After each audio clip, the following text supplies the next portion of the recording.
Hi guys, welcome to our channel Sibi Kumar vlogs. இன்னைக்கு இந்த வீடியோவில் என்ன பார்க்க போறோம்னா, தெற்கு ரயில்வேயின் கீழ் இருக்கும் 6 ரயில்வே கோட்டங்களுக்கு உட்பட்டுள்ள ரயில் வழித்தடங்கள் பற்றி தான் பார்க்க போறோம். ஒரு ரயில் வழித்தடம் கர்நாடகாவில் இருக்கும், பட் அதோடைய ஹெட் குவார்ட்டர்ஸ் பார்த்தீங்கன்னா கேரளாவில் இருக்கும். அதே மாதிரி ஆந்திராவில் இருக்க ரயில்வே ஸ்டேஷனுக்கு ஹெட் குவார்ட்டர்ஸ் பார்த்தீங்கன்னா தமிழ்நாட்டில் இருக்கும். இது போன்ற இருக்கின்ற ரயில் வழித்தடங்களை பற்றி தான் இப்போ நம்ம இந்த வீடியோவில் டீட்டெயில்டாக பார்க்க போகிறோம். சேனலுக்கு யாராவது புதுசாக வந்திருந்தீங்கன்னா மறக்காம சப்ஸ்கிரைப் பண்ணிட்டு பக்கத்தில் இருக்க பெல் ஐகானில் போட்டுருங்க.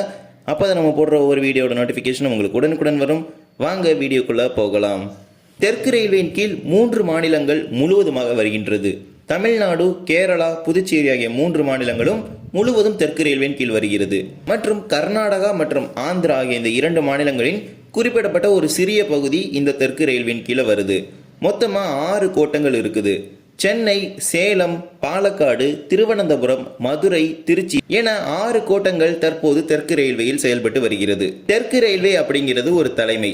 அதன் கீழே இருக்கிற இந்த 6 கோட்டங்கள் தான் அந்தந்த கோட்டங்களின் கீழ் வருகின்ற ரயில் பாதைகளை சீரமைப்பது மற்றும் சிறப்பு ரயில்கள், புதிய ரயில்களுக்கான பரிந்துரை இவை போன்ற அனைத்தையும் அந்தந்த கோட்டத்தில் தான் செய்து வருவாங்க. அதன் அடிப்படையில் தான் இந்த 6 கோட்டங்களும் தெற்கு ரயில்வேயில் வருது. இப்போ அந்த 6 கோட்டங்களின் கீழ் வருகின்ற ரயில் பாதைகள் பற்றி பார்க்கலாம். முதலாவதாக நம்ம சென்னை கோட்டத்தை எடுத்துக்கலாம். 1956களில் சென்னையை மையமாக வைத்து அமைக்கப்பட்ட ஒரு கோட்டம் தான் இந்த சென்னை கோட்டம். சென்னை கோட்டத்தின் கீழே வருகின்ற ரயில் பாதைகள்லாம் என்னன்னு பார்த்தீங்கன்னா, சென்னை எழும்பூர்லேருந்து நம்ம எடுத்துக்கிட்டோம்னா விழுப்புரம் ஜங்ஷனுக்கு முன்னாடி இருக்கிற ஸ்டேஷன் வரைக்கும் அது சென்னை டிவிஷன் கீழே தான் வருது. விழுப்புரம் ஜங்ஷனை விட்டு நீங்கள் வெளியே வந்தீங்கன்னா திருவண்ணாமலை ரூட் பிரிஞ்ச பிறகு ஒரு குறிப்பிடப்பட்ட ஏரியாவில் சென்னை டிவிஷனுடைய எல்லை ஆரம்பமாகிறது. இந்த மாதிரி ஒரு போர்டு வந்து வச்சுருப்பாங்க. ஸோ அந்த விழுப்புரம் ஜங்ஷனுக்கு முன்னாடி பகுதி வரைக்குமே அது சென்னை டிவிஷன் கீழே தான் வருது. இதே போலவே சென்ட்ரல்லேருந்து ரேணிகுண்டா ஜங்ஷனுக்கு முன்னால் இருக்கின்ற பகுதியும் சென்ட்ரல்லேருந்து கூடூருக்கு முன்னால் இருக்கும் பகுதியும் தெற்கு ரயில்வேயின் சென்னை கோட்டத்தின் கீழே வருது.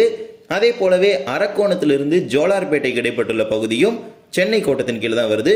ஜோலார்பேட்டை ஜங்ஷனும் சென்னை டிவிஷன் தான். ஆந்திர மாநிலத்தோட ஒரு குறிப்பிடப்பட்ட பகுதி இந்த சென்னை டிவிஷன் கீழே வருது. அது இந்த தெற்கு ரயில்வேயின் கீழே தான் இருக்குது. அடுத்தபடியாக மதுரை கோட்டத்தை எடுத்துக்கிட்டோம்னா 1956களில் தான் மதுரை கோட்டமும் நிறுவப்பட்டிருக்கிறது. மதுரை கோட்டத்தின் கீழே நம்ம எடுத்துக்கிட்டோம்னா மதுரையிலிருந்து திண்டுக்கல் வழியாக திருச்சி ஜங்ஷனுக்கு முன்னால் இருக்கும் பகுதி வரை மதுரை கோட்டத்தின் கீழே தான் வருது. அதே போலவே விருதுநகரிலிருந்து மானாமதுரை, சிவகங்கை, காரைக்குடி வழியாக திருச்சிக்கு முன்னால் இருக்கும் பகுதி வரை அதுவும் மதுரை கோட்டத்தின் கீழே தான் வருது. மதுரையிலிருந்து விருதுநகர் வழியாக திருநெல்வேலி வரை அது மதுரை கோட்டத்தின் கீழ் வருகிறது. திருநெல்வேலியிலிருந்து திருச்செந்தூர், அதே போலவே செங்கோட்டை இதுவும் மதுரை கோட்டத்தின் கீழே தான் வருது. மதுரையிலிருந்து போடி நாயக்கனூர் மற்றும் விருதுநகரிலிருந்து புனலூர் வழியாக கொல்லம் வரை அது மதுரை கோட்டத்தின் கீழே தான் வருது. அதாவது கொல்லம் ஜங்ஷனுக்கு முன்னாடி இருக்கிற பகுதி வரைக்குமே அது மதுரை கோட்டத்தின் கீழே தான் வருது. ஸோ இதில் பார்த்தீங்கன்னா கேரளாவோட சில பகுதிகள் வந்து மதுரை கோட்டத்தின் கீழே உள்ளடங்குது. அதாவது இந்த புனலூர், தென்மலை, கொட்டாரக்கரா இந்த ஏரியா எல்லாமே மதுரை கோட்டத்தின் கீழே வருது.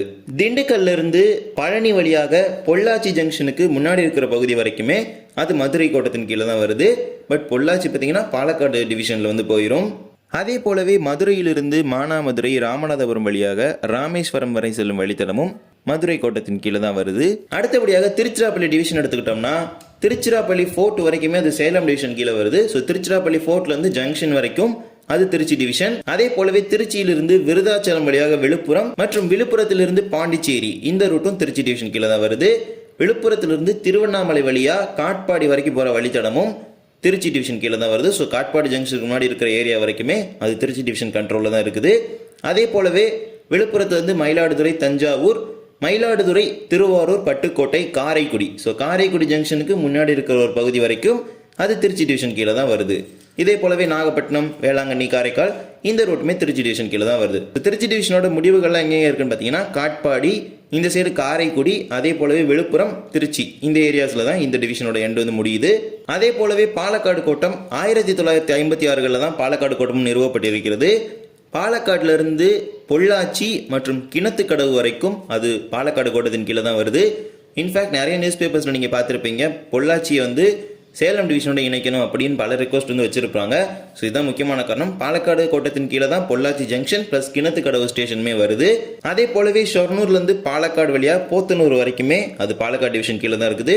அதே போலவே அடுத்து வரப்போகிற வழித்தடத்தில் கர்நாடகாவோட ஒரு குறிப்பிடப்பட்ட பகுதி பார்த்தீங்கன்னா பாலக்காடு டிவிஷன் கீழே வருது. ஷொர்னூர்லேருந்து காசர்கோடு, கண்ணூர் இந்த ரூட் வழியாக மேங்களூர் சென்ட்ரல், மேங்களூர் ஜங்ஷன், அதே போலவே ஜொக்காட் அப்படிங்கிற ஒரு ரயில்வே ஸ்டேஷன் வரைக்குமே இந்த பாலக்காடு டிவிஷன் கீழே தான் வருது. அந்த ஜொக்காட் அப்படிங்கிற பகுதிக்கு அடுத்து தொக்கூர் அப்படிங்கிற ஒரு ரயில்வே ஸ்டேஷன் வருது. ஸோ அந்த ரயில்வே ஸ்டேஷன்லேருந்து அது கொங்கன் ரயில்வே கீழே வருது. ஸோ மேங்களூர் போர்ட் வந்து இந்த சதர்ன் ரயில்வே பாலக்காடு டிவிஷன் கீழே தான் வருது. அதே போலவே ஷொர்ணூர்லேருந்து நீலம்பூர் போகிற ரோடும் பாலக்காடு டிவிஷன் கீழே தான் வருது. ஸோ இந்த ரூட் எல்லாமே பாலக்காடு டிவிஷன் கீழே வர ஒரு ரூட்ஸ். அதே போலவே திருவனந்தபுரம் 1979 திருவனந்தபுரம் கோட்டம் வந்து நிறுவி இருக்கிறாங்க. திருவனந்தபுரம் கோட்டத்தை பொறுத்த வரைக்கும் நாகர்கோவிலிருந்து ஆரல்வாய் மொழி வள்ளியூர் வழியாக மேலப்பாளையம் வரை வருகின்ற ரயில் வழித்தடமானது முழுவதும் திருவனந்தபுரம் கோட்டத்திற்கு சொந்தமான வழித்தடம் தான். திருநெல்வேலி ஜங்ஷனுக்கு முன்னாடி இருக்கிற பகுதி வரைக்குமே அது திருவனந்தபுரம் கோட்டத்தின் கீழே தான் வருது.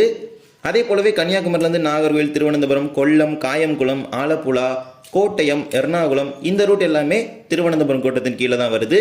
குருவாயூர், அதே போல ஷொர்ணூர் ஜங்ஷனுக்கு முன்னாடி இருக்க ஏரியா வரைக்கும் அது திருவனந்தபுரம் டிவிஷன் கீழே வருது. ஷொர்ணூர் வந்து பாலக்காடு டிவிஷன் அண்டரில் போயிடும். இதே போலவே சேலம் கோட்டம் 2001 நிறுவப்பட்ட ஒரு கோட்டம். ஸோ லேட்டஸ்ட்டாக நிறுவப்பட்ட ஒரு கோட்டம்னா அது சேலம் கோட்டம் தான். சேலம் கோட்டத்தை பொறுத்த வரைக்கும் கிணத்துக்கடவுலிருந்து போத்தனூர், கோயம்புத்தூர் வழியாக மேட்டுப்பாளையம் வரைக்கும் பிராட்கேஜ் ரயில் பாதையும், அதன் பிறகு மீட்டர் கேஜ் ரயில் பாதையான ஊட்டி மலை ரயில் பாதை வந்து துவங்கப்படும். மேட்டுப்பாளையத்திலிருந்து குன்னூர் வழியாக உதகமண்டலம் வரைக்கும் இருக்கிற வழித்தடமும் சேலம் கோட்டத்தின் கீழே தான் வருது. போத்தனூர்லேருந்து திருப்பூர், ஈரோடு, சேலம் வழியாக ஜோலார்பேட்டை ஜங்ஷனுக்கு முன்னாடி இருக்கிற பகுதி வரைக்கும் அதுவும் சேலம் கோட்டத்தின் கீழே தான் வருது. மேட்டூர் டேம்ல இருந்து சேலம், ஆத்தூர், சின்ன சேலம் வழியா விருதாச்சலம் ஜங்ஷனுக்கு முன்னாடி இருக்கிற ஏரியா வரைக்கும் அதுவும் சேலம் டிவிஷன் கீழே தான் வருது. இதே போலவே ஈரோடுல இருந்து கரூர் வழியா திருச்சிராப்பள்ளி ஃபோர்ட் வரைக்கும் அதுவும் சேலம் கோட்டத்தின் கீழே தான் வருது. சேலத்திலிருந்து நாமக்கல், கரூர் வழியாக திண்டுக்கல் வரை செல்லும் வழித்தடமும் சேலம் கோட்டத்தின் கீழே தான் வருது. இவ்வாறு ஒவ்வொரு சந்திப்பு முனையங்களை மையமாக வைத்துதான் அதற்கு முன்னால் இருக்கின்ற பகுதி வரைக்கும் அந்த கோட்டத்துடைய எல்லை வந்து பிரிகிறது. ஸோ இப்போ உங்க எல்லாருக்குமே மேக்ஸிமம் இந்த ரூட்ஸ் எல்லாமே எந்தெந்த டிவிஷன் கீழே வருது அப்படின்னு தெரிஞ்சிருக்கும். ஸோ அந்த ரூட்டில் எந்த ஒரு ட்ரெயின் ரன் பண்ணணும்னாலும் அந்த டிவிஷன் வந்து பெர்மிஷன் கொடுத்தா மட்டும்தான் அந்த ரூட்டில் ஒரு ஸ்பெஷல் ட்ரெயின் ஆகட்டும் அல்லது ஒரு ரெகுலர் ட்ரெயின் ப்ரப்போஸ் பண்ணுறதாகட்டும் எல்லாமே அந்தந்த டிவிஷன் வந்து சதர்ன் டெல்லி ஹெட் குவார்ட்டர்ஸ்க்கு அனுப்புவாங்க. அதன் பிறகு அவங்க வந்து நியூ டெல்லி ஹெட் குவார்ட்டர்ஸ்க்கு அனுப்பி தான் அதற்கான அப்ரூவல் எல்லாமே வாங்கி அந்தந்த ரூட்ஸ் வந்து டிசைட் பண்ணி ட்ரெயின்ஸ் எல்லாமே ஆப்ரேட் பண்ணுறாங்க. அதே போலவே அந்த ரூட்ல இருக்க ஸ்டேஷனோட மெயின்டெனன்ஸ் ஒர்க் ஆகட்டும் எல்லாமே அந்த டிவிஷன் அண்டர்ஸ்ல தான் வருது. ஸோ சதர்ன் ரயில்வே கீழே இந்த 6 கோட்டங்கள் வந்து தற்போது செயல்பட்டு வருகிறது. இந்த ஒரு வீடியோவில் தான் இந்த வீடியோ பிடிச்சிருந்தா மறக்காம like and share and subscribe பண்ணிட்டு பக்கத்தில் இருக்க பெல் ஐகான் ஆல் போட்டுருங்க. அப்போ தான் நான் போடுற ஒரு வீடியோட நோட்டிஃபிகேஷன் உங்களுக்கு உடனுக்குடன் வரும்.